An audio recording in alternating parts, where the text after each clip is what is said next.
पौलाचे करिंथकरास पहिले पत्र अध्याय 1. करिंथात असलेल्या देवाच्या मंडळीस म्हणजे ख्रिस्त येशूमध्ये पवित्र केलेल्या व पवित्र जन होण्यास बोलाविलेल्या लोकास आणि आपला प्रभू येशू ख्रिस्त म्हणजे त्यांचा व आपलाही प्रभू याचे नाम सर्व ठिकाणी घेणाऱ्या सर्वांस देवाच्या इच्छेने येशू ख्रिस्ताचा प्रेषित होण्यास बोलाविलेला पौल व आपला भाऊ सोस्थनेस याचकडून देव आपला पिता व प्रभू येशू ख्रिस्त याचपासून तुम्हास कृपा व शांती असो. ख्रिस्त येशूमध्ये तुम्हावर झालेल्या देवाच्या अनुग्रहामुळे मी सर्वदा तुम्हाविषयी आपल्या देवाचे उपकार स्मरण करीतो.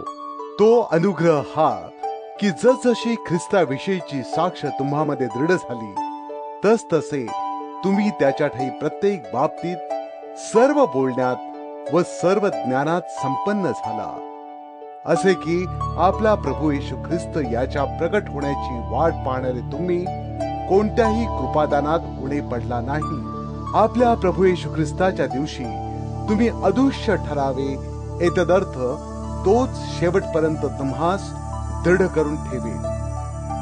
ज्याने स्वपुत्र येशू ख्रिस्त आपला प्रभू याच्या सहभागित्वात तुम्हास बोलाविले तो देव विश्वसनीय आहे.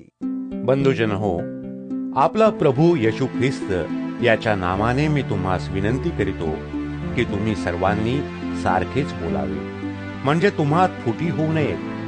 तुम्ही एक चित्ताने व एक मताने यथास्थित व्हावे. बंधुजन हो, तुम्हामध्ये कलह आहे असे मला क्लोएच्या लोकांकडून कळले आहे. माझे म्हणणे असे आहे की तुम्हातील प्रत्येक जण म्हणतो, मी पौलाचा, मी अपुल्लोसाचा, मी केफाचा आणि मी ख्रिस्ताचा आहे. ख्रिस्ताचे असे विभाग झाले आहेत काय? पौलाला तुम्हासाठी वधस्तंभावर खिळवले होते काय?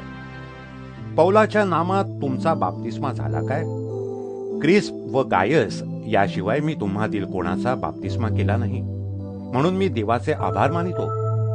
हे यासाठी झाले की तुमचा बाप्तिस्मा माझ्या नामात झाला असे कोणी म्हणू नये. मी स्टेफनाच्या घरच्यांचाही बाप्तिस्मा केला. त्यांच्याखेरीज मी दुसऱ्या कोणाचा बाप्तिस्मा केला की नाही हे माझ्या लक्षात नाही. ख्रिस्ताने मला बाप्तिस्मा करावयास नाही तर सुवार्ता सांगावयास पाठविले. पण ख्रिस्ताचा वधस्तंभ व्यर्थ होऊ नये म्हणून वाक्य चातुर्याने मी सांगण्यास पाठविले नाही.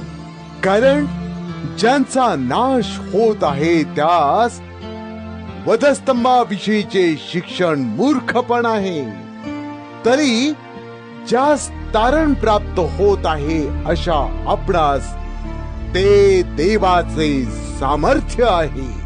मी ज्ञानांचे ज्ञान नष्ट करीन व बुद्धिमंतांची बुद्धी व्यर्थ करीन असा शास्त्रलेख आहे. या युगाचे ज्ञानी शास्त्री वाद करणारे कुठे आहेत? देवाने जगाचे ज्ञान मूर्खपणाचे ठरविले की नाही? कारण जग देवाच्या ज्ञानाने वेष्टीत असता त्याला आपल्या ज्ञानाच्या योगाने देवाला ओळखता आले नाही. तेव्हा गाजविलेल्या वार्तेच्या मूर्खपणाच्या योगे विश्वास ठेवणाऱ्या लोकांचे तारण करणे देवाला योग्य वाटले. कारण यहुदी चिन्हे मागत असता व हेलेनी ज्ञानाचा शोध करीत असता आम्ही वधस्तंभावर खेळलेला ख्रिस्त गाजवितो. हा यहुद्यास अडखळण व हेलेण्यास मूर्खपण आहे, परंतु पाचारण झालेल्या यहुदी व हेलेनी अशा दोघांसही तो देवाचे सामर्थ्य व देवाचे ज्ञान असा ख्रिस्त आहे. कारण देवाची जी मूर्खपणाची कृती ती मनुष्यांपेक्षा ज्ञानाची आहे आणि देवाची जी अशक्तपणाची कृती ती मनुष्यांपेक्षा शक्तीची आहे. बंधुजन हो, तुम्हा झालेले पाचारण पहा. तुम्हामध्ये संसार दृष्ट्या ज्ञानी, समर्थ, कुलीन असे फार नाही, तरी ज्ञानास लाजवावे म्हणून देवाने जगातील जे मूर्खपणाचे ते निवडिले आणि बलवानास लाजवावे म्हणून देवाने जे दुर्बल ते निवडिले आणि जगातील जे कुलहीन, धिक्कारलेले व शून्यवत आशास देवाने याकरिता निवडिले की जे आहे ते त्याने निरर्थक करावे आणि देवासमोर कोणीही मनुष्य जातीच्या प्राण्याने आढ्यता मिरवू नये. त्याकडून तुम्ही ख्रिस्त येशूमध्ये आहात, तो देवापासून आपल्याला ज्ञान, नीतिमत्व, पवित्रीकरण व पाप विमोचन असा झाला. यासाठी की जो अभिमान बाळगितो त्याने तो प्रभू विषयी बाळगावा, या शास्त्रलेखाप्रमाणे व्हावे. करिंथकरास पहिले पत्र अध्याय 2.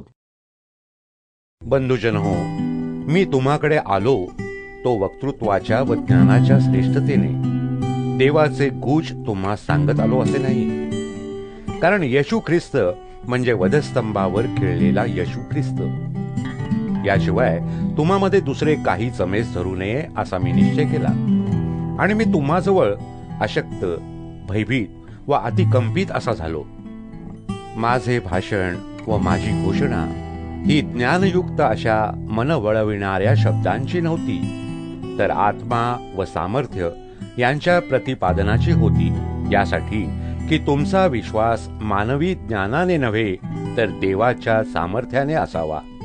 जे पोक्त आहे त्यामध्ये आम्ही ज्ञान सांगतो, पण ते ज्ञान या युगाचे नव्हे आणि या युगाचे नाहीसे होणारे अधिकारी यांचेही नव्हे, तर दैवी ज्ञानाचे रहस्य आम्ही सांगतो. ते गुप्त ठेविलेले होते, ते युगांच्या पूर्वी तुमच्या आमच्या गौरवाकरिता देवाने नेमिले. ते या युगातल्या अधिकाऱ्यातील कोणालाही कळत नाही.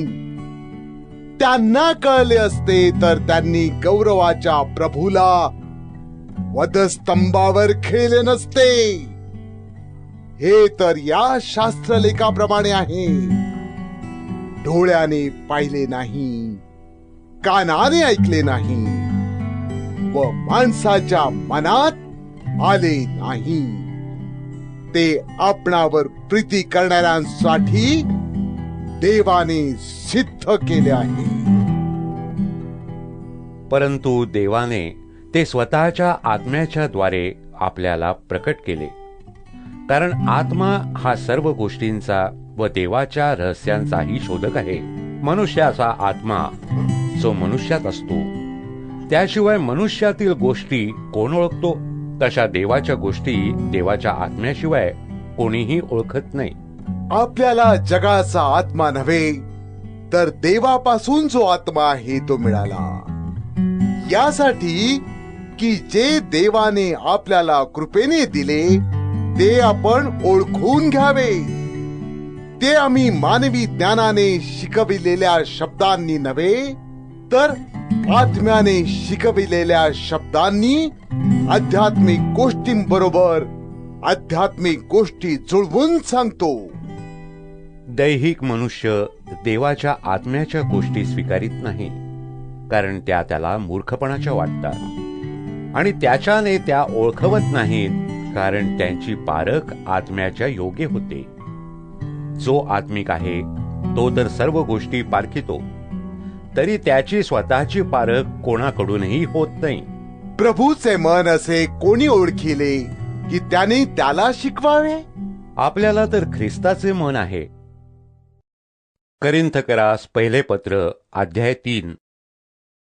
बंधुजन हो, जसे आत्मिकांबरोबर बोलावे तसे तुम्हाबरोबर माझ्याने बोलवले नाही, तर जसे दैहिकाबरोबर, जसे ख्रिस्तातील बालकांबरोबर तसे बोलावे लागले.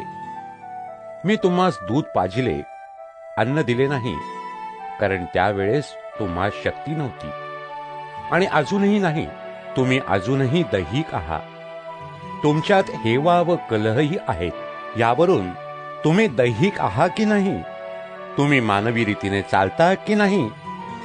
कारण कोणी म्हणतो मी पौलाचा आहे आणि दुसरा एक म्हणतो मी अपुल्लोसाचा आहे. तेव्हा तुम्ही मानवच आहात की नाही? अपुल्लोस कोण आहे आणि पौल कोण आहे? ज्यांच्या द्वारे तुम्ही विश्वास ठेविला असे ते सेवक आहे, ज्याला त्याला प्रभूने दिल्याप्रमाणे केवळ ते आहे मी लाविले, अपुल्लोसाने पाणी घातले, पण देवाने वाढविले. यास्तव लावणारा काही नाही आणि पाणी घालणाराही काही नाही, तर वाढविणारा देव हाच काय तो आहे. लावणारा व पाणी घालणारा हे एकच आहे, तरी प्रत्येकाला आपापल्या श्रमाप्रमाणे आपापली मजुरी मिळेल. कारण आम्ही देवाचे सहकारी आहोत. तुम्ही देवाचे शेत, देवाची इमारत असे आहात. मजवर झालेल्या देवाच्या अनुग्रहाच्या मानाने मी चतुर कारागिरासारखा पाया घातला आणि दुसरा त्यावर बांधितो, तर प्रत्येकाने आपण त्यावर कसे बांधितो याविषयी जपावे. घातलेला पाया असा जो येशू ख्रिस्त, त्या वाचून दुसरा पाया कोणाला घालता येत नाही. या पायावर कोणी सोने, रुपे, मौल्यवान पाषाण, लाकूड, गवत, पेंढा यांनी बांधितो, तर बांधणाऱ्या प्रत्येकाचे काम उघड होईल. तो दिवस ते उघडकीस आणील, कारण तो अग्नीसह असा प्रकट होईल आणि प्रत्येकाचे काम कसे आहे याची परीक्षा अग्नी करील. ज्या कोणाचे त्यावर बांधलेले काम टिकेल त्याला मजुरी मिळेल. ज्या कोणाचे काम जळून जाईल त्याला तोटा होईल. तथापि तो स्वतः तरेल, परंतु जणू काय अग्नीतून बाहेर पडल्यासारखा तरेल. तुम्ही देवाचे मंदिर आहात आणि तुम्हामध्ये देवाचा आत्मा वसतो हे तुम्हास ठाऊक नाही काय? जर कोणी देवाच्या मंदिराचा नाश करीतो तर देव त्याचा नाश करील, कारण देवाचे मंदिर पवित्र असते, तसेच तुम्ही आहात. कोणी स्वतःला फसवून घेऊ नये. तुम्हापैकी जो कोणी सांप्रतच्या युगदृष्ट्या आपण ज्ञानी आहो असे समजतो, त्याने ज्ञानी होण्याकरिता मूर्ख व्हावे. कारण या जगाचे ज्ञान देवासमोर मूर्खपण आहे. तो ज्ञान्यास त्यांच्याच धूर्तपणात धरितो असा शास्त्रलेख आहे. आणि प्रभू ज्ञानांचे विचार असे ओळखतो की ते व्यर्थ आहे असा दुसरा शास्त्रलेख आहे. यास्तव मनुष्याविषयी कोणी प्रतिष्ठा मिळवू नये. सर्व काही तुमचे आहे. पौल, अपुल्लोस, केफा, जग, जीवन, मरण, वर्तमान, भविष्य ही सर्व तुमची आहे. तुम्ही ख्रिस्ताचे आणि ख्रिस्त देवाचा. करिन्थकरास पहिले पत्र अध्याय 4. आम्ही ख्रिस्ताचे सेवक व देवाच्या गुजांचे कारभारी आहो असे आम्हाला मानावे. कारभारी म्हटला तर तो विश्वासू असला पाहिजे. तर तुम्हाकडून किंवा मानवी न्यायाधीशाकडून माझा न्यायनिवाडा व्हावा याचेही मला काही वाटत नाही. मी स्वतःचा देखील न्यायनिवाडा करीत नाही, कारण जरी माझे मन माझ्या विरुद्ध मला साक्ष देत नाही तरी त्यावरून मी निर्दोष ठरतो असे नाही. माझा न्यायनिवाडा करणारा प्रभू आहे. यास्तव त्या समयापूर्वी म्हणजे प्रभूच्या येण्यापूर्वी तुम्ही न्यायनिवाडा करूच नका. तो अंधारातील गुप्त गोष्टी प्रकाशित करेल आणि अंतःकरणातील संकल्पही उघड करील. त्यावेळी ज्याची त्याला देवाकडून वाहवा प्राप्त होईल. बंधुजन हो, मी तुम्हाकरिता या गोष्टी अन्योक्तीने स्वतःला व अपुल्लोसाला लावून घेतल्या आहेत, यासाठी की शास्त्रलेखापलीकडे कोणी जाऊ नये हा नियम आम्हावरून तुम्ही शिकावा. म्हणजे तुम्हापैकी कोणीही एक दुसऱ्यावर फुगणार नाही. तुला श्रेष्ठत्व कोणी दिले आणि जे तुला दिलेले नाही असे तुझ्याजवळ काय आहे? तुला दिलेले असता दिलेले नाही अशी प्रतिष्ठा का मिरवतोस? इतक्यातच तुम्ही तृप्त झाला आहात, इतक्यातच धनवान झाला आहात. आम्हाला सोडून तुम्ही तर राजे बनला आहात. तुम्ही राजे बनला असताच तर ठीक झाले असते, कारण आम्हालाही तुम्हाबरोबर राजपद प्राप्त झाले असते. कारण मला वाटते देवाने आम्हा प्रेषितास शेवटच्या जागेचे आणि मरणास नेमलेल्यांसारखे असे पुढे ठेविले आहे. कारण आम्ही जगाला म्हणजे देवदूताला व मनुष्याला खेळ असे झालो आहोत. आम्ही ख्रिस्तामुळे मूर्ख तुम्ही ख्रिस्तामध्ये शहाणे, आम्ही अशक्त. तुम्ही सशक्त, तुम्ही प्रतिष्ठित, आम्ही अप्रतिष्ठित असे आहोत. या घटकेपर्यंत आम्ही भुकेले, तहानेले व उघडे आहो. आम्ही टोले खातो, आम्हाला घरदार नाही. आम्ही आपल्या हातांनी काम करून श्रम करीतो. आमची निर्भत्सना होत असता आशीर्वाद देतो. आमची छळणूक होत असता ती सहन करीतो. आमची निंदा होत असता आम्ही मनधरणी करीतो. आम्ही जगाचा गाळ, सर्वांची खरवड असे आजपर्यंत झालो आहो. हे मी तुम्हास लाजविण्यासाठी लिहित नाही, तर माझ्या प्रिय मुलांप्रमाणे तुम्हास बोध करण्यासाठी लिहितो. कारण तुम्हास ख्रिस्तामध्ये 10,000 गुरु असले तरी पुष्कळ बाप नाहीत. मी तर तुम्हास ख्रिस्त येशूमध्ये सुवार्तेच्या योगाने जन्म दिला आहे. यास्तव मी तुम्हास विनंती करीतो की माझे अनुकरण करणारे व्हा. या कारणास्तव प्रभूमध्ये माझा प्रिय व विश्वासू पुत्र तिमथ्य याला मी तुम्हाकडे पाठविले आहे. मी सर्वत्र प्रत्येक मंडळीत शिकवितो. त्याप्रमाणे ख्रिस्तातील माझ्या शिक्षण पद्धतीची आठवण तो तुम्हास देईल. मी तुम्हाकडे येत नाही असे समजून कित्येक फुगले आहेत. तरी प्रभूची इच्छा असली तर मी तुम्हाकडे लवकर येईन. तेव्हा फुगलेल्यांच्या बोलण्याकडे पाहणार नाही, त्यांच्या सामर्थ्याकडे पाहीन. कारण देवाचे राज्य बोलण्यात नाही, सामर्थ्यात आहे. तुम्हाला कोणते पाहिजे? मी तुम्हाकडे काठी घेऊन यावे किंवा प्रीतीने व सौम्यतेच्या आत्म्याने यावे? करिंथकरास पहिले पत्र अध्याय 5. तुम्हामध्ये प्रत्यक्ष जारकर्म चालू आहे अशी खबर मला मिळाली आहे. तसले जारकर्म विदेशी लोकात देखील आढळत नाही. अशा प्रकारचे ते आहे. म्हणजे तुम्हातील कोणी एकाने आपल्या बापाची बायको राखिली आहे, तरी तुम्ही फुगला आहात. त्यापेक्षा हे कर्म करणारा आपणातून घालविला जावा असे म्हणून शोकाकुल व्हावयाचे असते. मी शरीराने अविद्यमान तरी आत्म्याने विद्यमान आहे, आणि विद्यमान असल्यासारखा मी निर्णय करून चुकलो आहे. तो असा की ज्याने अशा प्रकारे हे कर्म केले त्या मनुष्याला तुम्ही व आपल्या प्रभू येशूच्या सामर्थ्याने युक्त असा माझा आत्मा यांनी एकत्र मिळून आपला प्रभू येशू याच्या नामाने देह स्वभावाच्या नाशाकरिता सैतानाच्या स्वाधीन करावे, यासाठी की आत्मा प्रभू येशूच्या दिवशी तरावा. हे तुमचे आढता मिरवणे शोभत नाही. थोडे खमीर सगळ्या गोळ्याला फुगविते हे तुम्हास ठाऊक नाही काय? तर जुने खमीर काढून टाका, यासाठी की तुम्ही जसे बेखमीर लोक आहात तसे तुम्ही नवा गोळा व्हावे. कारण आपला वलांडणाचा यज्ञ पशु जो ख्रिस्त त्याचे अर्पण झाले, यास्तव जुन्या खमीराने अगर वाईटपणा व दुष्टपणा यांच्या खमीराने नव्हे, तर सात्विकपणा व खरेपणा या बेखमीर भाकरींनी आपण सण करावा. तुम्ही जारकर्म्याची संगत धरू नये असे मी तुम्हास आपल्या पत्रात लिहिले होते. तथापि या जगाचे जारकर्मी, लोभिष्ठ, वित्तहरण करणारे व मूर्तीपूजक यांची संगत मुळीच धरू नये असे माझे म्हणणे नाही.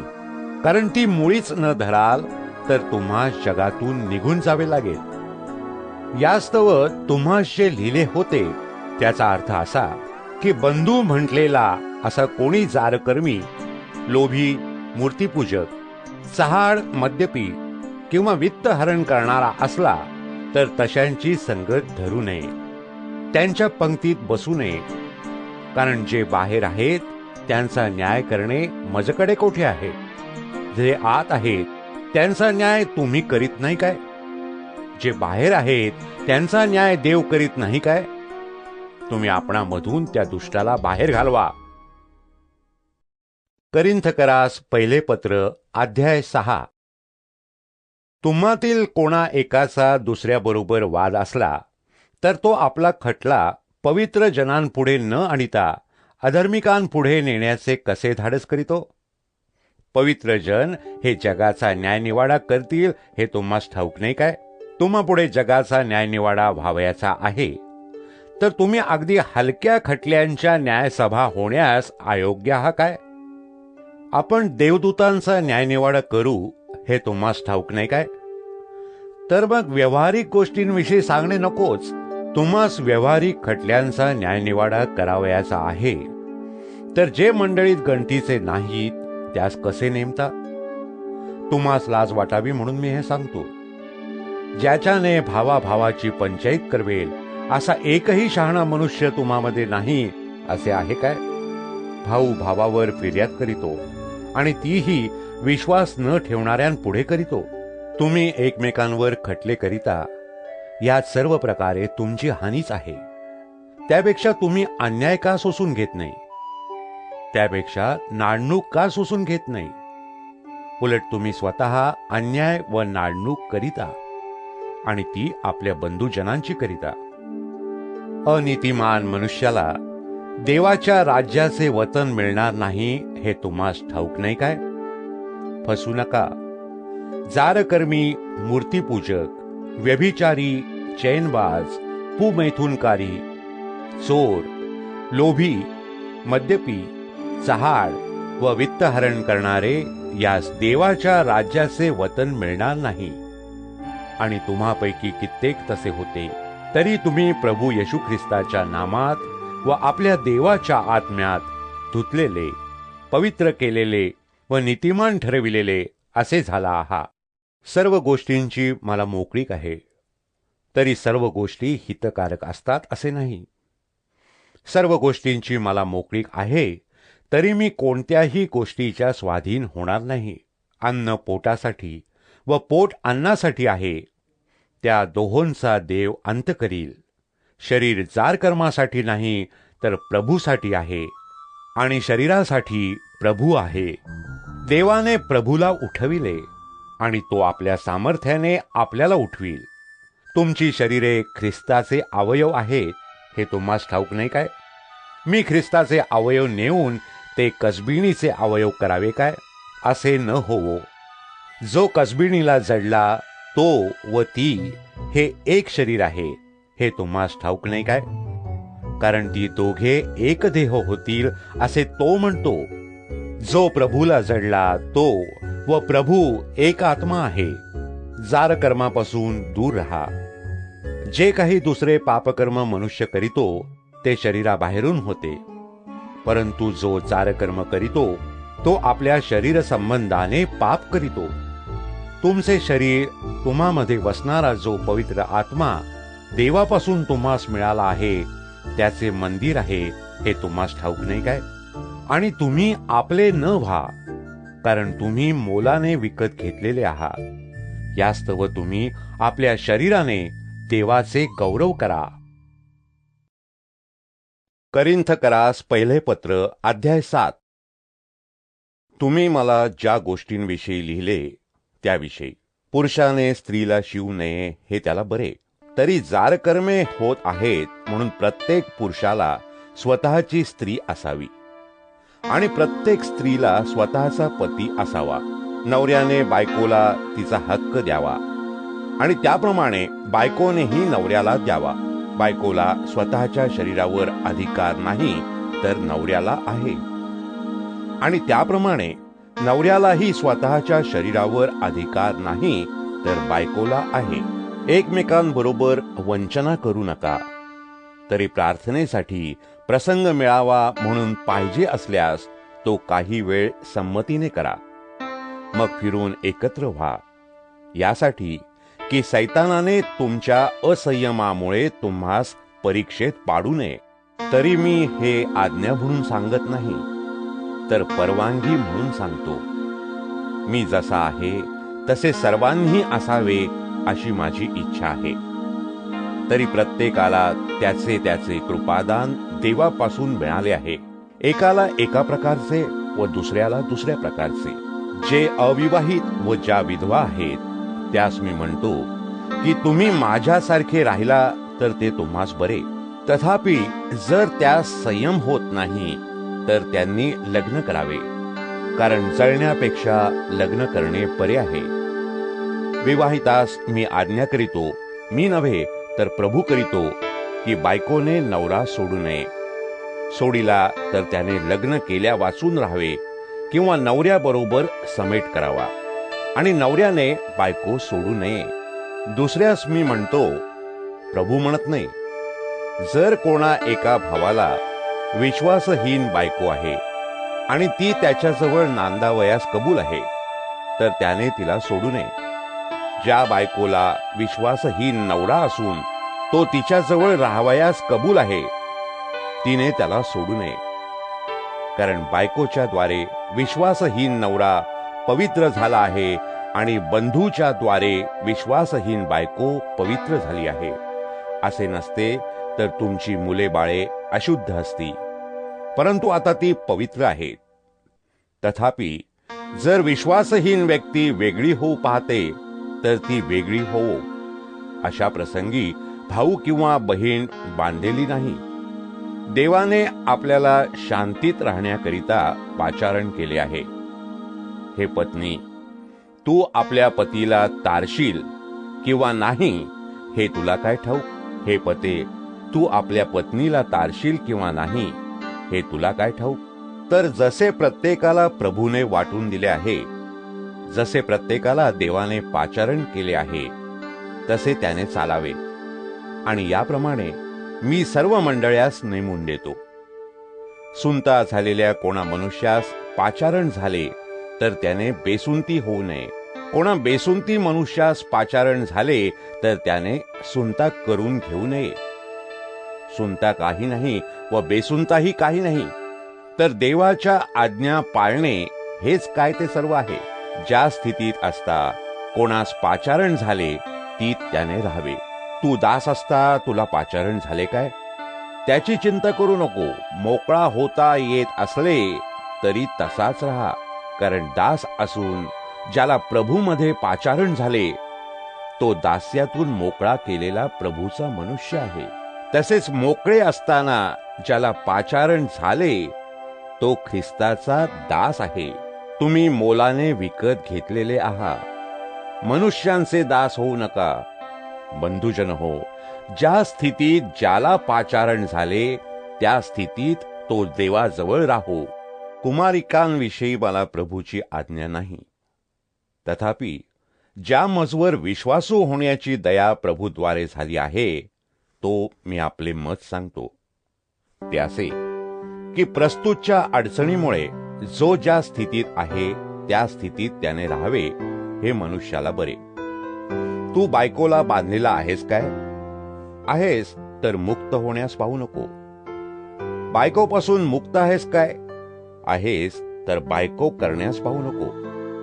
तथापि तू लग्न केले असले तरी पाप केले नाही, आणि कुमारिकेने लग्न केले असले तरी तिने पाप केले नाही.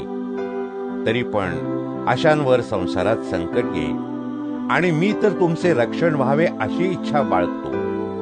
बंधुजन हो, मी हेच म्हणतो, काळाचा संक्षेप करण्यात आला आहे, यासाठी की यापुढे ज्यास बायका आहेत त्यांनी त्या नसल्यासारखे असावे. जे रडतात त्यांनी आपण रडत नसल्यासारखे, जे आनंद करीतात त्यांनी आपण आनंद न केल्यासारखे, जे विकत घेतात त्यांनी आपणाजवळ काही नसल्यासारखे, व जे या जगाचा उपयोग करीतात त्यांनी आपण त्याचा उपयोग करीत नसल्यासारखे असावे. कारण या जगाचे रूपांतर होत आहे. तुम्ही निश्चिंत असावे अशी माझी इच्छा आहे. अविवाहित पुरुष प्रभूला कसे संतोष व्हावे अशी प्रभूच्या गोष्टींविषयीची चिंता करीतो, परंतु विवाहित पुरुष आपल्या बायकोला कसे संतोष व्हावे अशी जगाच्या गोष्टींविषयीची चिंता करतो. विवाहित व अविवाहित स्त्री यांच्यामध्येही भेद आहे. अविवाहित असते ती आपण शरीराने व आत्म्यानेही पवित्र व्हावे अशी प्रभूच्या गोष्टींविषयीची चिंता करते, परंतु विवाहित असते ती आपण आपल्या नवऱ्याला कसे संतोष व्हावे अशी जगाच्या गोष्टींविषयीची चिंता करीते.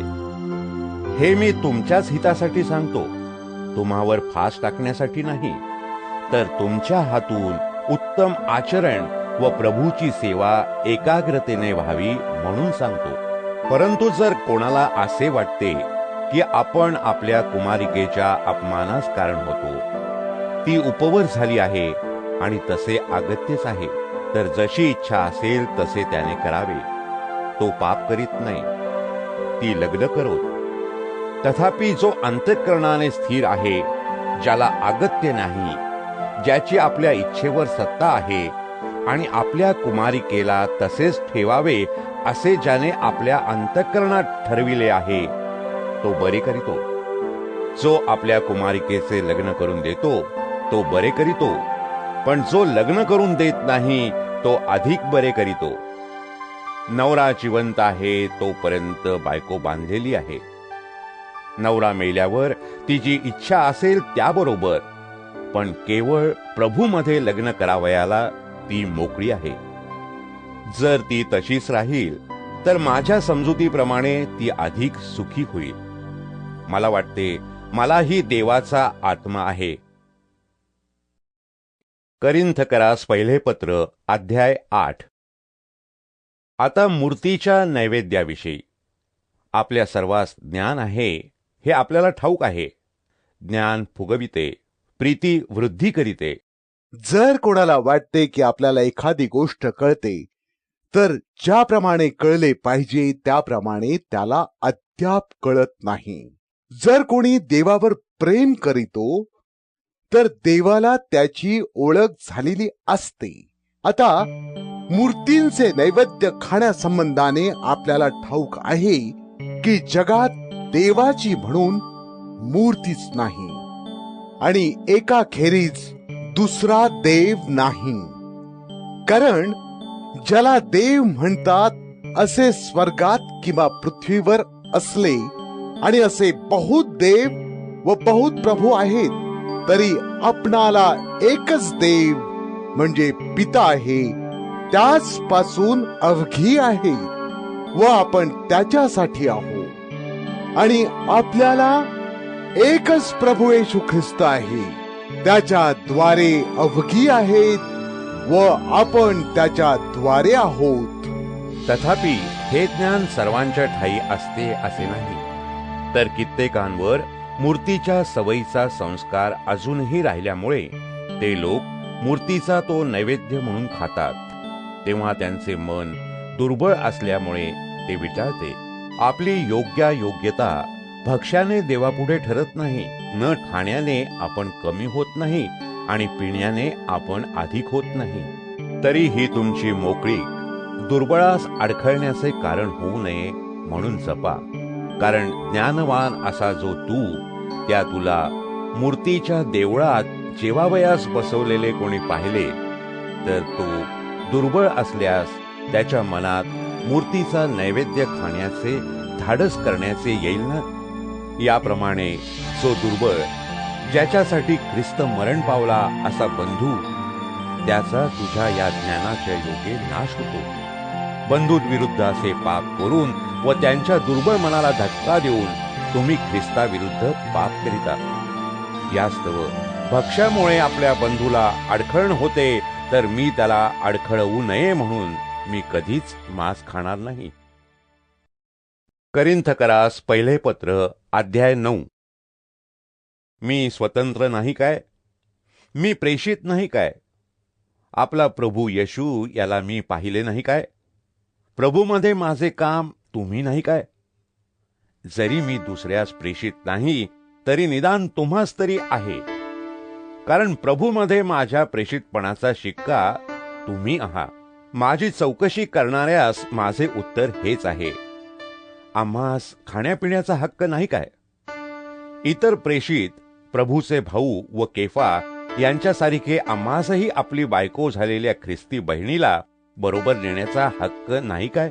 अथवा धंदा केल्या वाचून उपजीवन करण्याचा हक्क मला व बर्णबाला मात्र नाही काय? आपल्या खर्चाने शिपाईगिरी करीतो असं कोण आहे? द्राक्षमळा लावून त्याचे फळ खात नाही असा कोण आहे? कळप पाळून कळपाचे दूध खात नाही असा कोण आहे? मी मनुष्याच्या रिवाजाप्रमाणे हे बोलतो काय? नियमशास्त्रही हेच सांगत नाही काय? मोशाच्या नियमशास्त्रात असे लिहिले आहे की बैल मळणी करतो तेव्हा त्याला मुसके घालू नको. ही चिंता देव बैलांची करीतो काय, किंवा तो आपल्या करिताच बोलतो? हो, हे आपल्या करिता लिहिले होते, अशा अर्थाने की जो नांगरतो त्याने आशेने नांगरावे, आणि जो मळणी करतो त्याने ती उपभोग घेण्याच्या आशेने करावी. आम्ही तुम्हासाठी आध्यात्मिक वस्तूंची पेरणी केली, तर आम्ही तुमच्या ऐहिक वस्तूंची कापणी केल्यास त्यात काही मोठी गोष्ट आहे काय? दुसरे जर तुमच्यावरच्या या हक्काचा उपभोग घेतात, तर तो आम्ही विशेष करून घ्यावा की नाही? तथापि हा हक्क आम्ही बजाविला नाही, तर ख्रिस्ताच्या सुवार्तेला काही अडचण करू नये म्हणून आम्ही सर्व शोषितो. मंदिरात सेवा करणारे मंदिरातले उत्पन्न खातात, आणि वेदीजवळ सेवा करणारे वेदीचे भागीदार आहेत. हे तुम्हास ठाऊक नाही काय? त्याप्रमाणे प्रभूने नेमिले आहे की जे सुवार्ता सांगतात त्यांनी सुवार्तेवर आपले उपजीवन करावे. मी तर यातील कोणतेही केले नाही, व याप्रमाणे मला प्राप्त व्हावे म्हणून मी हे लिहिले नाही. कारण हा स्वाभिमान कोणी व्यर्थ करावा यापेक्षा मी मरावे हे बरे. जरी मी सुवार्ता सांगतो तरी मला प्रतिष्ठा मिरविण्याचे कारण नाही, ती सांगणे मला प्राप्त आहे. मी सुवार्ता सांगत नाही तर माझा धिक्कार असो. मी हे आपणहून करीतो तर मला वेतन मिळेल, आणि आपणहून करीत नाही तरी मला कारभार सोपला आहे. तर मग माझे वेतन काय? हेच की सुवार्ता ही मी फुकट सांगावी, यासाठी की मी सुवार्तेविषयीचा आपला हक्क पूर्णपणे चालवू नये. मी सर्वांपासून स्वतंत्र असताही अधिक लोक प्राप्त करून घेण्यासाठी आपणाला सर्वांचा दास केले आहे. यहुदी लोक प्राप्त करून देण्यासाठी मी यहुदी लोकांना यहुद्यांसारखा झालो. नियमशास्त्राधीन लोक प्राप्त करून घेण्यासाठी मी नियमशास्त्राधीन नसता नियमशास्त्राधीनासारखा झालो. ज्यास नियमशास्त्र नाही त्यास प्राप्त करून घेण्यासाठी, म्हणजे नियमशास्त्र नाही अशास मी नियमशास्त्र नाही असा झालो. तरी देवाच्या नियमाबाहेर होतो असे नाही, ख्रिस्ताच्या नियमाधीन होतो. दुर्बळास प्राप्त करून घेण्यासाठी मी दुर्बळास दुर्बळ झालो. मी सर्वांसाठी सर्व काही झालो आहे, यासाठी की मी कसे तरी कित्येकांचे तारण साधावे. मी सर्व काही सुवार्ते करता करीतो, यासाठी की मी इतरांबरोबर तिचा अंशभागी व्हावे.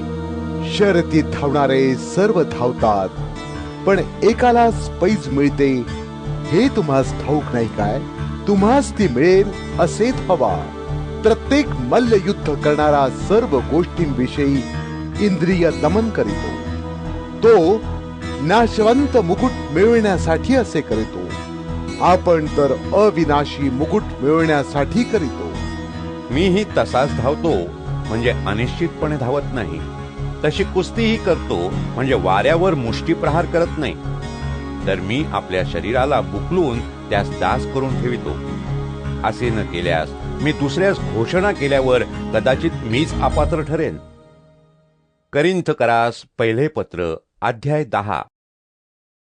बंधुजन हो, आपले पूर्वज सर्वच मेघाखाली होते आणि समुद्रातून ते सर्व पार गेले. याविषयी तुम्ही अजाण असावे अशी माझी इच्छा नाही. मेघ व समुद्र यांच्याद्वारे मोशामध्ये त्या सर्वांचा बाप्तिस्मा झाला.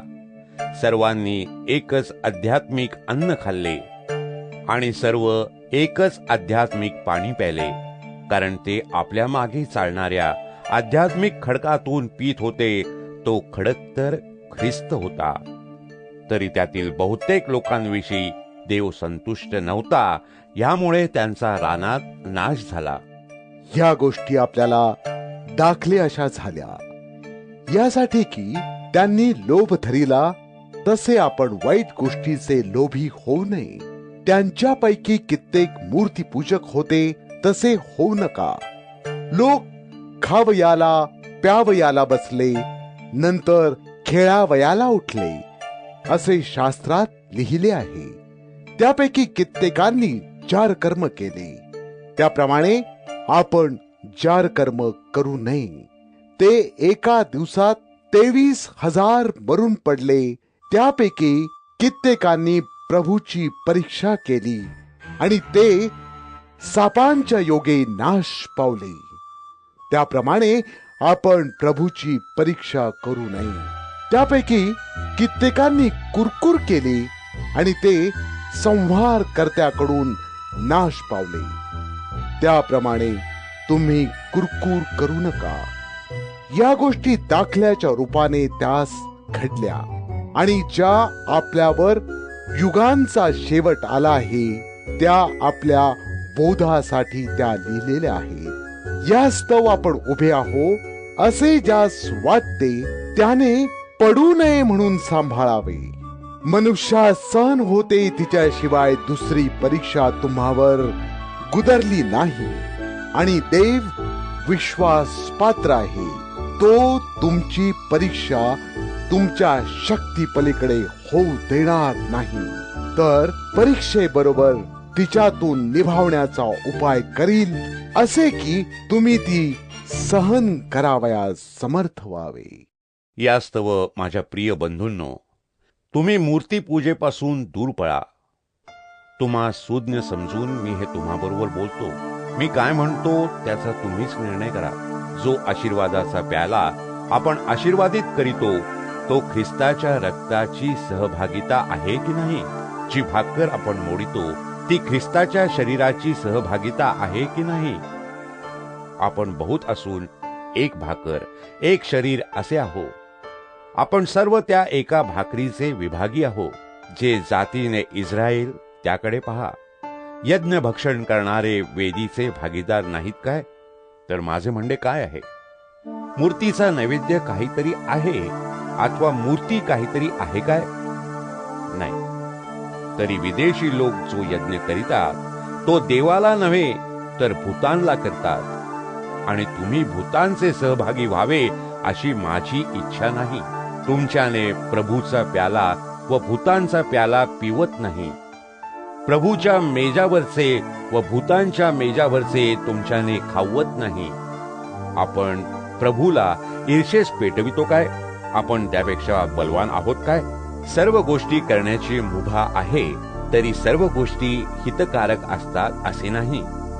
सर्व गोष्टी करण्याची मुभा आहे, तरी सर्व गोष्टी वृद्धी करीतात असे नाही.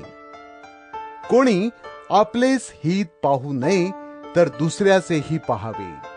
खाटीक बाजारात जे विकण्यात येते ते निशंक मनवृत्तीने चौकशी न करता खा, कारण पृथ्वी व तिजवर जे काही भरले आहे ते प्रभूचे आहे. विश्वास न ठेवणाऱ्यांपैकी कोणी तुम्हाला जेवायला बोलविले आणि तुमची जाण्याची इच्छा असली तर जे काही तुमच्या पुढे वाढतील ते निशंक मनोवृत्तीने चौकशी न करिता खा.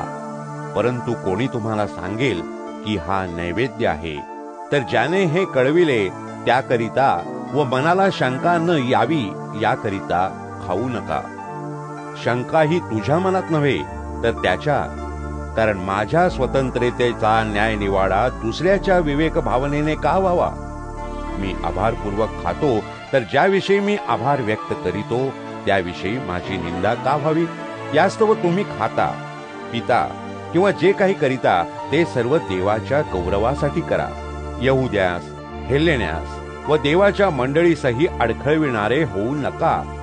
तर जसे मी सर्व गोष्टीत सर्वात संतोषवितो आणि त्यांचे तारण व्हावे एतदर्थ स्वहित न पाहता बहुतांचे हित पाहतो, तसे तुम्ही करा.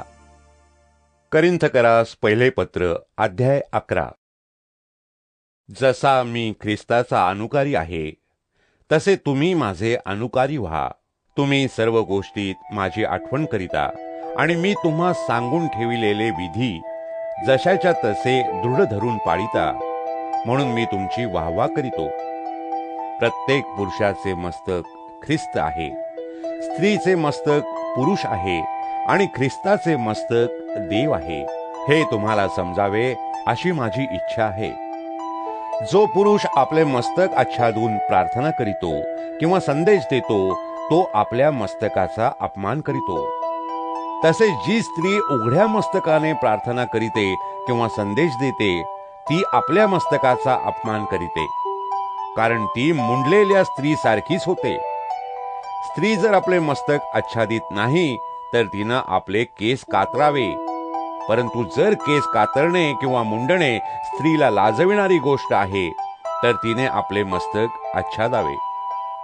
पुरुष देवाची प्रतिमा व वैभव असल्यामुळे त्याला मस्तक आच्छादन करणे योग्य नाही.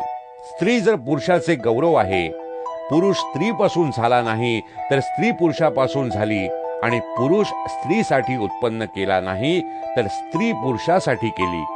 यामुळे देवदूतांकरिता स्त्रीने आपल्यावर असलेल्या अधिकाराचे चिन्ह मस्तकावर ठेवावे हे योग्य आहे. तरी प्रभूमध्ये पुरुष स्त्रीपासून वेगळा नाही आणि स्त्री पुरुषापासून वेगळी नाही. कारण जशी स्त्री पुरुषापासून तसा पुरुष स्त्रीपासून आहे आणि सर्व काही देवापासून आहे. तुम्ही आपसात विचार करून पहा. मस्तकावर आच्छादन घेतल्यापासून देवाची प्रार्थना करणे स्त्रीला शोभते काय? लांब केस राखणे हे पुरुषाला अप्रतिष्ठेचे आहे असे निसर्ग देखील तुम्हाला सांगत नाही काय? स्त्रीने लांब केस राखणे तिला भूषणावं आहे, कारण केस तिला आच्छादनाकरिता दिले आहेत. तरी जर कोणी वितंडवादी दिसला तर आपल्यात अशी रीत नाही आणि देवाच्या मंडळातही नाही. अशी आज्ञा दिली तरी तुमच्या एकत्र होण्याने तुमचे बरे न होता वाईट होते. म्हणून मी तुमची वाहवा करीत नाही. प्रथम हे की तुमची मंडळी जमते तेव्हा तुम्हात फुटी असतात असे मी ऐकतो व ते काही अंशी खरे मानितो. कारण तुम्हामध्ये जे पटलेले आहेत ते प्रकट व्हावे म्हणून तुम्हामध्ये पक्षभेद असलेच पाहिजेत. यामुळे जेव्हा तुम्ही एकत्र मिळता तेव्हा प्रभू भोजन करणे शक्य नसते. कारण भोजन करते वेळी प्रत्येक जण आपले घरचे जेवण दुसऱ्यापूर्वी जेवतो. एक भुकेला राहतो तर एक मस्त होतो. तुम्हास खावयाला प्यावयाला घरे नाहीत काय? किंवा तुम्ही देवाच्या मंडळीस धिक्कारून ज्यांच्याजवळ काही नाही त्यांना लाजविता काय? मी तुम्हास काय सांगू? याविषयी मी तुमची वाहवा करावी काय? मी तुमची वाहवा करीत नाही.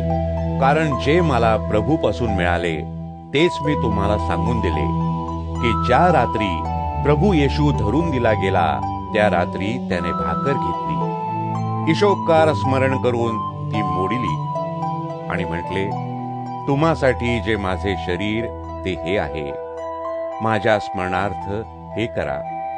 मग भोजन झाल्यावर प्याला घेऊन त्याने तसेच केले आणि म्हटले, हा प्याला माझ्या रक्तात नवा करार आहे. जितकेदा तुम्ही हा पिता तितकेदा माझ्या स्मरणार्थ हे करा. कारण जितकेदा तुम्ही ही भाकर खाता व हा प्याला पिता तितकेदा तुम्ही प्रभूच्या मरणाची तो येईपर्यंत घोषणा करिता. जो कोणी अयोग्य प्रकारे ती भाकर खाईल अथवा प्रभूचा प्याला पिईल, तो प्रभूचे शरीर व रक्त या संबंधाने दोषी होईल. यास्तव मनुष्याने आपली परीक्षा करावी आणि मग त्या भाकरीतून खावे व त्या प्याल्यातले प्यावे. त्या शरीराला न अनुलक्षून जो खातो व पितो तो खाण्याने व पिण्याने आपणावर दंड आणितो. यामुळे तुम्हामध्ये पुष्कळ जण दुर्बळ व आजारी आहेत आणि बरेच निजले आहेत. जर आपण आपला न्यायनिवाडा केला असता तर आपल्यावर दंड आला नसता. ज्या अर्थी आपल्यावर दंड आला आहे त्या अर्थी आपल्याला प्रभूकडून शिक्षा होत आहे. यासाठी की जगाच्या बरोबर आपल्यास दंडाज्ञा होऊ नये. यास्तव बंधुजन हो, तुम्ही खावयाला एकत्र मिळता तेव्हा एकमेकांची वाट पहा. कोणी भुकेला असला तर त्याने घरी खावे, यासाठी की तुमचे एकत्र मिळणे दंडासाठी होऊ नये. बाकीच्या गोष्टींची व्यवस्था मी आल्यावर पाहीन. करिंथकरास पहिले पत्र अध्याय 12. बंधुजन हो, तुम्ही आत्मिक दानाविषयी अजाण असावे अशी माझी इच्छा नाही. तुम्ही विदेशी होता तेव्हा जसजसे वळण तुम्हाला मिळाले तसतसे तुम्ही त्या मुक्या मूर्तीकडे भयकत गेला हे तुम्हास ठाऊक आहे. यास्तव मी तुम्हास कळवितो की देवाच्या आत्म्याच्या योगे बोलणारा कोणीही इसम येशू शापित आहे असे म्हणत नाही, आणि पवित्र आत्म्याच्या योगे बोलल्या वाचून कोणालाही येशू हा प्रभू आहे असे म्हणता येत नाही. कृपादानांचे निरनिराळे प्रकार आहेत, तरी आत्मा एकच आहे. सेवा करण्याचे निरनिराळे प्रकार आहेत, तरी प्रभू एकच. आणि कार्याचे निरनिराळे प्रकार आहेत, तरी सर्वात सर्व कार्य करणारा देव एकच आहे. तरी आत्म्याचे प्रकटीकरण एकेकाला उपयोग होण्यासाठी मिळते, एकाला आत्म्याच्या द्वारे ज्ञानाची उक्ती मिळते, एकाला त्याच आत्म्यानुसार विद्येची उक्ती, एकाला त्याच आत्म्यात विश्वास, एकाला त्याच एका आत्म्यात निरोगी करण्याची कृपादाने, एकाला अद्भुत कार्य करावयाची शक्ती, एकाला संदेश शक्ती, एकाला आत्मे ओळखण्याची शक्ती, एकाला विशेष प्रकारच्या भाषा बोलण्याची शक्ती व एकाला भाषांचा अर्थ सांगण्याची शक्ती मिळते. तरी ही सर्व कार्ये तोच एक आत्मा करीतो, तो आपल्या इच्छेप्रमाणे एकेकाला ती वाटून देतो. जसे शरीर एक असून त्याला अवयव पुष्कळ असतात, आणि त्या शरीराचे अवयव पुष्कळ असून सर्व मिळून एक शरीर बनते, तसा ख्रिस्तही आहे. कारण आपण यहुदी असू किंवा हेलेनी असू, दास असू किंवा स्वतंत्र असू, आपणा सर्वांना एका आत्म्यात एक शरीर होण्यासाठी बाप्तिस्मा मिळाला आहे, आणि आपण सर्व एकाच आत्म्याने संचरित झालो आहोत. कारण शरीर म्हणजे एक अवयव असे नव्हे, तर बहुत अवयव असे आहे. जर पाय म्हणेल मी हात नाही म्हणून मी शरीराचा नाही, तर त्यावरून तो शरीराचा नाही असे होत नाही. जर कान म्हणेल मी डोळा नाही म्हणून मी शरीराचा नाही, तर त्यावरून तो शरीराचा नाही असे होत नाही. सगळे शरीर डोळा असते तर ऐकणे कोठे असते? सगळे ऐकणे असते तर हुंगणे कोठे असते? तर देवाने आपल्या इच्छेप्रमाणे शरीराला वेगवेगळे सर्व अवयव लाविले आहेत. ते सर्व अवयव मिळून एक असते, तर शरीर कोठे असते? तर मग अवयव पुष्कळ असून शरीर एक असे आहे. डोळ्याला हातास म्हणता येत नाही की मला तुझी गरज नाही, तसेच मस्तकाला पायास म्हणता येत नाही की मला तुझी गरज नाही. इतकेच नव्हे, तर शरीराचे जे अवयव विशेष अशक्त दिसतात ते आवश्यक आहेत.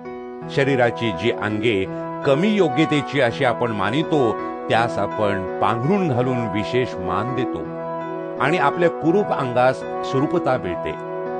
आपल्या सुरूप अंगास जशी गरज नाही, जे उणे त्यास विशेष मान मिळावा अशा रीतीने देवाने शरीर जुळविले आहे, यासाठी की शरीरात फूट नसावी, तर अवयवांनी एकमेकांची सारखी काळजी घ्यावी. एक अवयव दुःखित झाला तर त्याबरोबर सर्व अवयव दुःखित होतात. एका अवयवाची वाहवा झाली तर त्याबरोबर सर्व अवयव आनंदित होतात. तुम्ही ख्रिस्ताचे शरीर असून प्रत्येक जण आपापल्या कार्याप्रमाणे त्याचे अवयव आहात. तसे देवाने मंडळीत कित्येकांना नेमिले आहे. प्रथम प्रेषित, दुसरे संदेष्टे, तिसरे शिक्षक, शिवाय अद्भुत कार्य करणारे, निरोगी करण्याची कृपादाने मिळालेले, समाचार घेणारे, व्यवस्था करणारे, भिन्न भिन्न भाषा बोलणारे असे नेमिले आहेत. सर्वच प्रेषित आहेत काय? सर्वच संदेष्टे आहेत काय? सर्वच शिक्षक आहेत काय? सर्वच अद्भुत कार्य करणारे आहेत काय? सर्वांसच निरोगी करण्याची कृपादाने आहेत काय? सर्वच भिन्न भिन्न भाषा बोलतात काय? भाषांचा अर्थ सर्वच सांगतात काय? श्रेष्ठ कृपादानांची सबळ इच्छा बाळगा. शिवाय एक सर्वोत्कृष्ट मार्ग मी तुम्हास दाखवितो. करिंथकरास पहिले पत्र अध्याय 13. मी मनुष्यांच्या व देवदूतांच्या जिव्हांनी बोललो आणि माझ्या ठाई प्रीती नसली तर मी वाजणारी थाळी किंवा झणझणणारी झांज असा आहे. मला संदेश देण्याची शक्ती असली, मला सर्व गुजे व सर्व विद्या अवगत असल्या आणि डोंगर ढळविता येतील असा दृढ विश्वास मला असला, पण माझ्या ठाई प्रीती नसली तर मी काहीच नाही. मी आपले सर्व धन अन्नदानार्थ दिले, आपले शरीर जाळण्यासाठी दिले आणि माझ्या ठाई प्रीती नसली तर मला काही लाभ नाही. प्रीती सहनशील आहे, उपकारशील आहे. प्रीती हेवा करीत नाही, प्रीती बढाई करीत नाही, फुगत नाही, गैरशिस्त वागत नाही, स्वार्थ पाहत नाही, चिडत नाही, अपकार स्मरत नाही, अनितीत आनंद मानित नाही, तर सत्य समागमात आनंद मानिते. सर्व काही सहन करीते, सर्व काही खरे मानण्यास सिद्ध असते, सर्वांची आशा धरिते, सर्व संबंधाने धीर धरिते. प्रीती कधी खचत नाही. संदेश असले तरी ते रद्द होतील, भाषा असल्या तरी त्या समाप्त होतील आणि विद्या असली तरी ती रद्द होईल. आपल्याला केवळ अंशतः कळते आणि अंशतः संदेश देता येतो, पण पूर्णत्वाचे आगमन झाल्यावर अपूर्णता नष्ट होईल. मी मूल होतो तेव्हा मुलासारखा बोलत असे, मुलासारखी माझी बुद्धी असे, मुलासारखे माझे विचार असत. आता प्रौढ झाल्यावर मी मुलाच्या गोष्टी सोडून दिल्या आहे. हल्ली आपल्याला आरशात अस्पष्ट असे दिसते, परंतु नंतर साक्षात पाहू. आता मला कळते ते अपूर्ण आहे, पण नंतर मला पूर्णपणे ओळखण्यात आले आहे तसे मी पूर्णपणे ओळखीन. सारांश: विश्वास, आशा, प्रीती ही तिन्ही टिकणारी आहेत आणि त्यात प्रीती श्रेष्ठ आहे.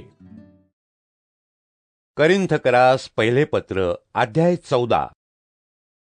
प्रीती हे तुमचे ध्येय असू द्या. तरी आध्यात्मिक दानांची आणि विशेषतः तुम्हा संदेश सांगता यावा अशी प्रबळ इच्छा बाळगा. कारण भाषा बोलणारा मनुष्यांबरोबर नव्हे तर देवाबरोबर बोलतो. ते मनुष्याला समजत नाही, तो आत्म्याने गूढ गोष्टी बोलतो. संदेष्टा हा मनुष्यास उन्नती, बोध व सांत्वन होण्यासारखे बोलतो. भाषा बोलणारा स्वतःचीच उन्नती करीतो, संदेष्टा मंडळीची उन्नती करीतो. तुम्ही सर्वांनी भाषा बोलाव्या हे मला बरे वाटते. तरी विशेषतः तुम्ही संदेश द्यावा अशी माझी इच्छा आहे. कारण मंडळीच्या वृद्धिप्रित्यर्थ अर्थ न सांगता जो भाषा बोलतो त्याच्यापेक्षा संदेष्टा श्रेष्ठ आहे. बंधुजन हो, असे असल्यामुळे मी तुम्हाकडे येऊन भिन्न भिन्न भाषांनी बोलेन आणि प्रकटीकरणाने, विद्येने, संदेशाने किंवा शिक्षणाने तुम्हाबरोबर बोलणार नाही तर मी तुमचे काय हित करीन? पावा, वीणा असल्या नाद काढणाऱ्या निर्जीव वस्तूंच्या भिन्न भिन्न नादात भेद करून न दाखविल्यास पाव्याचा नाद कोणता, वीणेचा नाद कोणता हे कसे समजेल? तसेच कर्णाही अस्पष्ट ध्वनी काढील तर लढाईस जाण्याची तयारी कोण करील? त्याप्रमाणे तुम्हीही अमुक एका वाणीने स्पष्ट भाषण न केले तर जे बोलला ते कसे कळेल? तुम्ही वाऱ्याबरोबर बोलणारे असे व्हाल. जगात भाषांचे बहुत प्रकार असतील तरी एकही अर्थरहित नाही. यास्तव मला भाषेचा अर्थ समजत नाही तर बोलणाऱ्याला मी बरोबर असा होईल आणि बोलणारा मला बरोबर असा होईल. तर जे तुम्ही आध्यात्मिक दानाविषयी उत्सुक आहात ते तुम्ही मंडळीच्या उन्नतीसाठी ती दाने विपुल मिळावी म्हणून खटपट करा. भाषा बोलणाऱ्याने आपणाला अर्थ सांगता यावा म्हणून प्रार्थना करावी. कारण जर मी अन्य भाषेत प्रार्थना करीतो तर माझा आत्मा प्रार्थना करीतो, पण माझ्या बुद्धीचा कोणास उपयोग होत नाही. तर मग काय? मी प्रार्थना आत्म्याच्या सामर्थ्याने करणार व बुद्धीच्या सामर्थ्यानेही करणार. मी स्तोत्रगान आत्म्याच्या सामर्थ्यानेही गाणार व बुद्धीच्या सामर्थ्यानेही गाणार. तू केवळ आत्म्याने धन्यवाद केला तर जो अशिक्षित लोकांपैकी आहे तो तुझ्या ईशोपकार स्मरणाला आमीन कसे म्हणेल? कारण तू जे बोलतोस ते त्याला समजत नाही. तुझे ईशोपकार स्मरण चांगले असेल तरी त्याने दुसऱ्याची वृद्धी होत नाही. तुम्हा सर्वांपेक्षा मी अधिक भाषा बोलतो म्हणून मी देवाचे आभार मानितो. तथापि मंडळीत अन्य भाषेने 10,000 शब्द बोलावे यापेक्षा मी दुसऱ्यास शिकविण्यासाठी 5 शब्द स्वतः समजून उमजून बोलावे हे मला आवडते. बंधुजन हो, बालबुद्धीचे होऊ नका. दुष्टपणाबाबत तान्ह्या मुलांसारखे आणि समजूतदारपणाबाबत प्रौढ असे व्हा. नियमशास्त्रात लिहिले आहे की परभाषा बोलणाऱ्या लोकांच्या द्वारे व परकी मनुष्यांच्या ओठांनी मी या लोकांबरोबर बोलेन, तथापि तेवढ्याने ते माझे ऐकणार नाहीत असे प्रभू म्हणतो. यास्तव विश्वास ठेवणाऱ्यांसाठी नव्हे तर विश्वास न ठेवणाऱ्यांसाठी भिन्न भिन्न भाषा ह्या चिन्हा दाखल आहेत. संदेश हा विश्वास न ठेवणाऱ्यांसाठी नव्हे तर विश्वास ठेवणाऱ्यांसाठी आहे. सगळी मंडळी एकत्र जमली असता सर्वच लोक निरनिराळ्या भाषा बोलू लागले किंवा अशिक्षित किंवा विश्वास न ठेवणारे लोक आत आले तर तुम्ही वेडे आहात असे ते म्हणणार नाहीत काय? परंतु सर्वच जण संदेश देऊ लागले असता कोणी विश्वास न ठेवणारा किंवा अशिक्षित मनुष्य आत आल्यास सर्वांकडून त्याच्या पापाविषयी त्याची खात्री होते, सर्वांकडून त्याचा निर्णय होतो, त्याच्या अंतःकरणातील गुप्त गोष्टी प्रकट होतात. म्हणून तो उपडा पडून देवाचे वंदन करील व देवाचे वास्तव्य तुम्हामध्ये खचित आहे असे बोलून दाखवील. बंधुजन हो, तर मग काय? तुम्ही एकत्र जमता तेव्हा तुम्हामधील कोणाजवळ स्तोत्र, कोणाजवळ शिक्षण, कोणाजवळ प्रगटीकरण, कोणाजवळ भाषा, कोणाजवळ तिची व्याख्या असे असावे. सर्व काही उन्नतीसाठी असावे. भाषा बोलणे आहे तर त्या बोलणारे दोघे किंवा पराकाष्ठा तिघे यापेक्षा अधिक नसावे व त्यांनी त्या अनुक्रमे बोलाव्या आणि एकाने अर्थ सांगावा. परंतु अर्थ सांगणारा नसला तर त्याने मंडळीत गप्प राहावे, स्वतः बरोबर व देवाबरोबर बोलावे. संदेश देणाऱ्या दोघांनी किंवा तिघांनी बोलावे आणि इतरांनी निर्णय करावा. तरी बसलेल्या इतरांपैकी कोणाला काही प्रकट झाले तर बोलणाऱ्याने उगेच राहावे. सर्वांस शिक्षण मिळेल व सर्वांस बोध होईल असे तुम्हा सर्वांस एकामागून एक संदेश देता येईल. संदेष्ट्यांचे आत्मे संदेष्ट्यांच्या स्वाधीन असतात. कारण देव अव्यवस्थेचा नाही तर शांतीचा आहे. तसेच तो पवित्र जनांच्या सर्व मंडळात आहे. स्त्रियांनी मंडळात उगेच राहावे, त्यास बोलण्याची परवानगी नाही. नियमशास्त्र ही सांगते त्याप्रमाणे त्यांनी अधीन असावे. त्यास काही माहिती करून घेण्याची इच्छा असली तर त्यांनी आपल्या नवऱ्यास घरी विचारावे. स्त्रीने मंडळीत बोलावे हे लाजेचे आहे. देवाचे वचन तुम्हापासून चालू झाले काय, अथवा ते केवळ तुम्हाकडे आले काय? जर कोणी स्वतःला संदेष्टा किंवा आध्यात्मिक दान प्राप्त झालेला असे मानितो तर जे मी तुम्हास लिहिले ते प्रभूची आज्ञा आहे असे त्याने समजावे. तसे कोणी समजत नसल्यास न समजो. यास्तव बंधुजन हो, तुम्ही संदेश देण्याची प्रबळ इच्छा बाळगा व भिन्न भिन्न भाषा बोलणे मना करू नका. सर्व काही साजेल असे व्यवस्थितपणे होऊ द्या. करिन्थकरास पहिले पत्र अध्याय 15. बंधुजन हो, जी सुवार्ता मी तुम्हाला सांगितली, जिचा तुम्ही स्वीकार केला, जिच्यात तुम्ही स्थिरही राहत आहात, जिच्याद्वारे तुम्हाला तारण मिळाले आहे, तीच सुवार्ता मी तुम्हास कळवितो. ज्या वचनाने तुम्हास ही सुवार्ता सांगितली त्या वचनानुसार ती तुम्ही दृढ धरली असेल. नसल्यास तुमचा विश्वास व्यर्थ आहे. मला जे सांगण्यात आले ते मी तुम्हास सांगून दिले. त्यापैकी मुख्य हे की धर्मशास्त्राप्रमाणे ख्रिस्त तुमच्या आमच्या पापांबद्दल मरण पावला, तो पुरला गेला, धर्मशास्त्राप्रमाणे तिसऱ्या दिवशी उठविला गेला, आणि तो केफाला, मग 12 जणांना दिसला. त्यानंतर तो एकदम 500 पेक्षा अधिक बंधूंना दिसला. त्यातील बहुतेक आजपर्यंत हयात आहेत आणि कित्येकांनी महानिद्रा घेतली आहे. त्यानंतर तो याकोबाला, मग सर्व प्रेषितास दिसला, आणि जणू काय अकाळी जन्मलेला जो मी, त्या मलाही सर्वांच्या शेवटी दिसला. कारण प्रेषितात मी कनिष्ठ आहे. मी प्रेषित म्हणावयास योग्य नाही, कारण मी देवाच्या मंडळीचा छळ केला. तरी जो काही मी आहे तो देवाच्या कृपेने आहे, आणि मजवर त्याची जी कृपा ती व्यर्थ झाली नाही. कारण त्या सर्वांपेक्षा मी अतिशय श्रम केले. ते मी केले असे नाही, तर मजबरोबर असणाऱ्या देवाच्या कृपेने केले. सारांश, मी असो किंवा ते असो, अशीच आम्ही घोषणा करीतो, आणि तुम्ही असाच विश्वास धरिला. आता ख्रिस्त मेलेल्यातून उठविला गेला आहे, अशी त्याविषयी घोषणा होत आहे.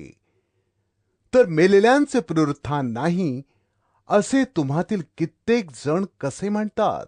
मेलेल्यांचे पुनरुत्थान नाही, तर ख्रिस्तही उठविला गेला नाही. आणि ख्रिस्त उठविला गेला नाही, तर आमची घोषणा व्यर्थ व तुमचा विश्वासही व्यर्थ, आणि आम्ही देवाविषयी खोटे साक्षी असे ठरलो.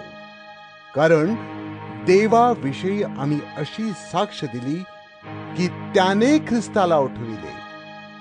पण मेलेले उठविले जात नाहीत, तर त्याने त्याला उठविले नाही. मेलेले उठविले जात नाहीत, तर ख्रिस्तही उठविला गेला नाही. ख्रिस्त उठविला गेला नाही, तर तुमचा विश्वास निष्फळ. तुम्ही अजून आपल्या पापात आहात, आणि ख्रिस्तामध्ये ज्यांनी महानिद्रा घेतली आहे त्यांचा नाश झाला. या आयुष्यात आपण ख्रिस्तावर आशा ठेवणारे असे केवळ आहोत, तर मग सर्व मनुष्यांपेक्षा आपण लाचार आहोत. तरी पण ख्रिस्त महानिद्रा घेतलेल्यातले प्रथम फळ असा मेलेल्यातून उठविला गेला आहेच. मनुष्याच्या द्वारे मरण आले, म्हणून मनुष्याच्या द्वारे मेलेल्यांचे पुनरुत्थानही आहे. जसे आदामामध्ये सर्व मरतात, तसे ख्रिस्तामध्ये सर्व जिवंत केले जातील, पण प्रत्येक आपापल्या क्रमाप्रमाणे. प्रथम फळ ख्रिस्त, मग ख्रिस्ताच्या आगमन काळी जे त्याचे होणार ते लोक. नंतर शेवट होईल तेव्हा सर्व आधिपत्य, सर्व अधिकार व सामर्थ्य ही नाही तशी केल्यावर देव पित्याला तो राज्य सोपून देईल. कारण आपल्या पायाखाली सर्व शत्रू ठेवीपर्यंत त्याला राज्य केले पाहिजे. शेवटला शत्रू जो मृत्यू, तो नाहीसा केला जाईल. त्याने सर्व वश करून याच्या पायाखाली ठेविले. परंतु सर्व वश केले आहे असे जेव्हा म्हटले, तेव्हा ज्याने त्याला सर्व वश करून दिले तो अर्थातच बाहेर राहिला. त्याला सर्व काही वश झाले असे जेव्हा होईल, तेव्हा ज्याने त्याला सर्व वश करून दिले त्याला पुत्रही स्वतः वश होईल, यासाठी की देवाने सर्वात सर्व असे व्हावे. असे नसल्यास मेलेल्यांबद्दल जे बाप्तिस्मा घेतात ते काय करतील? जर मेलेले मुळीच उठविले जात नाहीत, तर त्यांच्याबद्दल तो बाप्तिस्मा का घेतात? आम्हीही घडोघडी प्राण संकटात का पाडतो? बंधुजन हो, तुम्हाविषयी जो अभिमान मला ख्रिस्त येशू आपला प्रभू याच्या ठाई आहे, त्याची शपथ घेऊन मी म्हणतो की मी रोज रोज मरतो. इफिसात मी श्वापदाबरोबर लढाई केली, ती मनुष्यांच्या साधारण हेतूने केली असती तर मला काय लाभ? मेलेले उठविले जात नाही, तर चला आपण खाऊ पिऊ, कारण उद्या मरावयाचे आहे. फसू नका, कुसंगतीने नीती बिघडते. धार्मिकते संबंधाने शुद्धीवर या आणि पाप करू नका, कारण कित्येकास देवा संबंधाने ज्ञान नाही. हे मी तुम्हास लाजविण्यासाठी बोलतो. आता कोणी म्हणेल, मेलेले कसे उठविले जातात व ते कोणत्या प्रकारच्या शरीराने येतात? हे निर्बुद्ध मनुष्या, जे तू स्वतः पेरितोस ते न मेले तर ते जिवंत होत नाही, आणि तू पेरितोस त्याचे भावी अंग तू पेरीत नाहीस, तर नुसता दाणा तो गव्हाचा किंवा दुसऱ्या कशाचा असेल. देव आपल्या संकल्पाप्रमाणे त्याला अंग देतो, म्हणजे बीजातल्या प्रत्येकाला ज्याचे त्याचे अंग देतो. सर्व देह सारखेच नाही, तर मनुष्यांचा देह हा एक प्रकार, पक्ष्यांचा देह हा एक प्रकार व माशांचा देह हा एक प्रकार. तशीच स्वर्गीय शरीरे व पार्थिव शरीरे आहे, पण स्वर्गीयांचे तेज एक आणि पार्थिवांचे एक. सूर्याचे तेज वेगळे, चंद्राचे तेज वेगळे, ताऱ्यांचे तेज वेगळे, ताऱ्यांच्या तेजात भेद आहे. तसे मेलेल्यांचे पुनरुत्थान आहे. विनाशीपणात पेरले जाते, अविनाशीपणात उठविले जाते. अपमानात पेरले जाते, गौरवात उठविले जाते. अशक्तपणात पेरले जाते, सामर्थ्यात उठविले जाते. प्राणमय शरीर असे पेरले जाते, आध्यात्मिक शरीर असे उठविले जाते. जर प्राणमय शरीर आहे तर आध्यात्मिक शरीरही आहे. त्याप्रमाणे शास्त्रलेख आहे की पहिला मनुष्य आदाम जिवंत प्राणी असा झाला, शेवटला आदाम जिवंत करणारा आत्मा असा झाला. तथापि जे आध्यात्मिक ते प्रथम नाही, प्राणमय ते प्रथम आहे, मग जे आध्यात्मिक ते. पहिला मनुष्य भूमीपासून मातीचा आहे, दुसरा मनुष्य स्वर्गापासून आहे. तो जसा मातीचा होता तसे जे मातीचे तेही आहे, आणि तो स्वर्गातला जसा आहे तसेच ते स्वर्गातले तेही आहेत. आणि जो मातीचा त्याचे प्रतिरूप जसे आपण धारण केले, तसे जो स्वर्गातला त्याचेही प्रतिरूप धारण करू. बंधुजन हो, मी असे म्हणतो की मांस व रक्त यांना देवाच्या राज्याचे वतन मिळू शकत नाही, आणि विनाशीपणाला अविनाशीपणाचे वतन मिळत नाही. पहा, मी तुम्हास एक गूढ गोष्ट सांगतो. आपण सर्वच महानिद्रा घेणार नाही, तरी आपण सर्व बदलून जाऊ, क्षणात, निमिषात, शेवटल्या करण्याच्या वेळेस. कारण कर्ण वाजेल, मेलेले ते अविनाशी असे उठविले जातील, आणि आपण बदलून जाऊ. कारण हे जे विनाशी त्याने अविनाशी पण परिधान करावे, आणि हे जे मर्त्य त्याने अमरत्व परिधान करावे हे आवश्यक आहे. हे जे विनाशी त्याने अविनाशी पण परिधान केले, आणि हे जे मर्त्य त्याने अमरत्व परिधान केले. असे जेव्हा होईल तेव्हा मरण विजयात ग्रासिले गेले आहे, असा जो शास्त्रलेख तो पूर्ण होईल. अरे मरणा, तुझा विजय कोठे? अरे मरणा, तुझी नांगी कोठे? मरणाची नांगी पाप, आणि पापाचे बळ नियमशास्त्र आहे.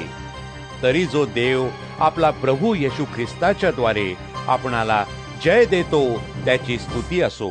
यास्तव माझ्या प्रिय बंधूंनो, प्रभूमध्ये तुमचे श्रम व्यर्थ नाहीत हे तुम्ही जाणून आहात. म्हणून तुम्ही स्थिर, आढळ व प्रभूच्या कामात सर्वदा अति तत्पर असा.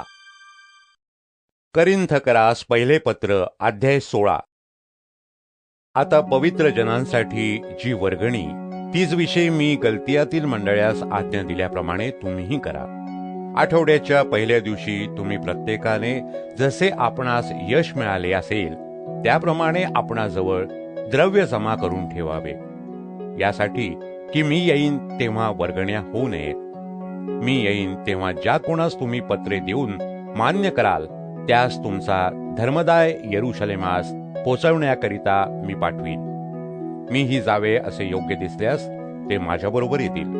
मी जाताना मासेदोनियातून तुम्हाकडे येईन, कारण मी मासेदोनियातून नीट जाणार नाही, पण कदाचित तुम्हाजवळ राहीन व हिवाळाही घालवीन, यासाठी की मला जावयाचे असेल तिकडे तुम्ही मला वाटेस लावावे. कारण आता तुम्हास केवळ भेटून जावे अशी माझी इच्छा नाही, तर प्रभूची इच्छा असल्यास मी काही दिवस तुम्हाजवळ राहीन अशी आशा आहे. तरी 50व्या दिवसाच्या सणापर्यंत मी इफिस येथे राहीन, कारण मोठे व कार्य साधण्याजोगे द्वार माझ्यासाठी उघडले आहे, आणि विरोध करणारे पुष्कळच आहे. तिमथ्य आल्यास त्याने तुमच्याजवळ निर्भयपणाने राहावे म्हणून खबरदारी घ्या, कारण जसा मी तसा तोही प्रभूचे काम करणारा आहे. यास्तव कोणी त्याला तुच्छ मानू नये, तर त्याने मजकडे यावे म्हणून त्याला सुखरूपपणे वाटेस लावा, कारण मी त्याची बंधुजनांसह येण्याची वाट पाहत आहे.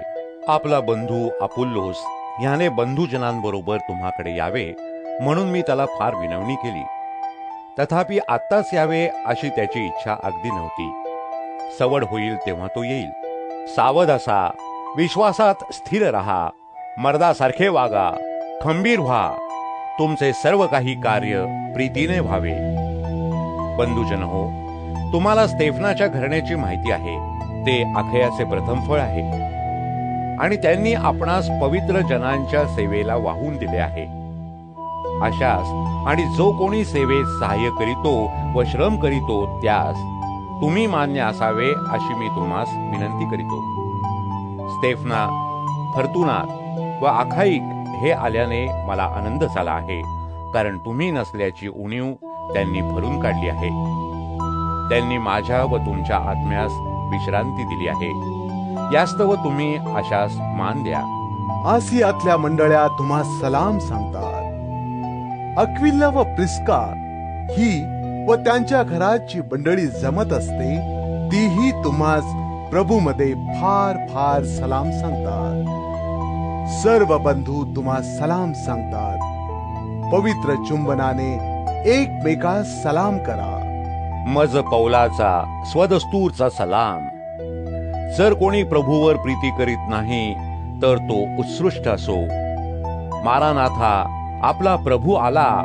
प्रभू येशू ख्रिस्ताची कृपा तुम्हासह असो. ख्रिस्त येशूमध्ये माझी प्रीती तुम्हा सर्वांसह असो. आमेन.